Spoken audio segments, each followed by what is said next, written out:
O'zingizni bosing ham aka. O'zingizni bosing. O'chiray. O'chirmaydi. Nimaga o'chirmaydi? Nimaga o'chiradi? O'chirib berma. Kamerangni o'chiray. Nima bo'ladi o'chirsa yo'qsa nima bo'ladi? Men xohlamayman. O'chiryapman,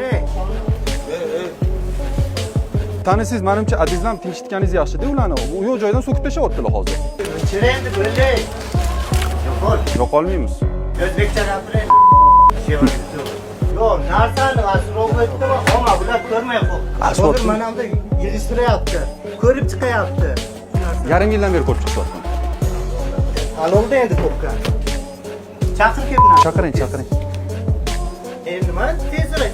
Nimani so'kasiz siz? Sizlar uchun sizlarning do'kon tozalab beraman. O'zingiz aytdingiz, qara deb, amaki biz sizni xohishingiz bilan yurimiz bu yerda. Endi xohlamayapman, chiqingdan. Davaychi. Shunaqa narsalardan-chi, odamlar infeksionni deyapti. Yuring, hozir sizni больницаga olib boraman. Ko'rasiz, har xil narsalardan qanaqa infeksioniga tushayotganini. Zo'r ekan. Chipalino. Yaxshi. Tinch. Nima gap? O'zbekchilikda assalomu alaykum, va alaykum assalom kam, yaxshimisiz degan gaplar bor-da.